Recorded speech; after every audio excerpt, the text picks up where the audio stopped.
कहिया सात बरखा धिया किछु नहि बुझले आठम भेले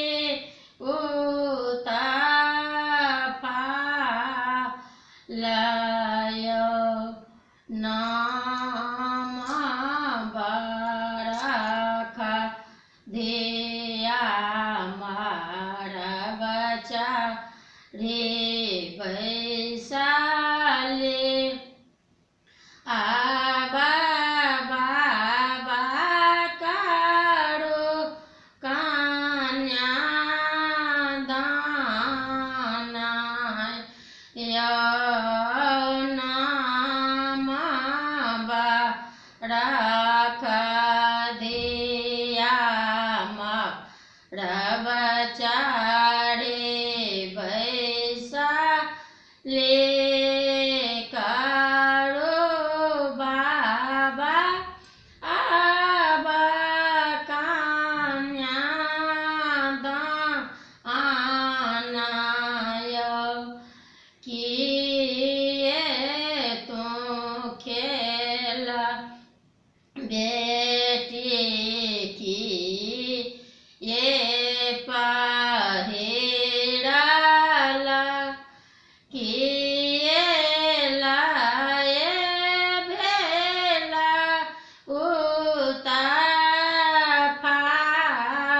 उतपालय किए तू खेला बेटी किए पहिराला किए लाए भेला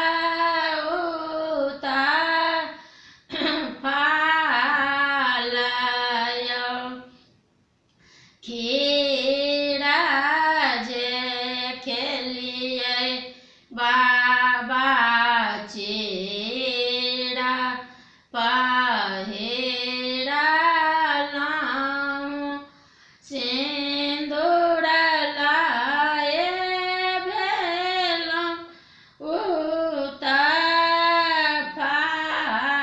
उतपालय खीरा जे खेलिए बाबा चीरा पहिरालहुँ सिन्दूर लाए भेलहुँ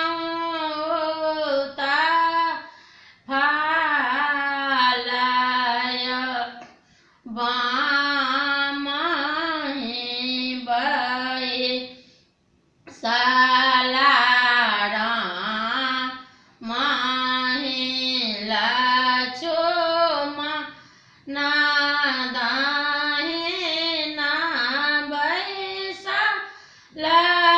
दशरथ बापय बामहि बैसाला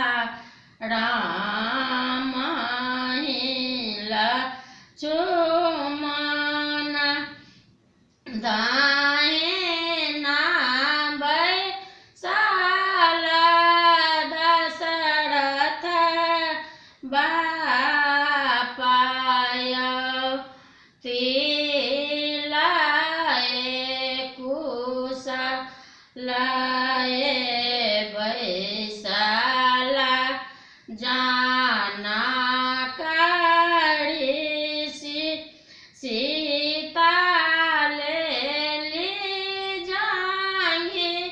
या चढ़ाई तिलाए कुशलाए बैसाला जाना करे सीता लेली जांगी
के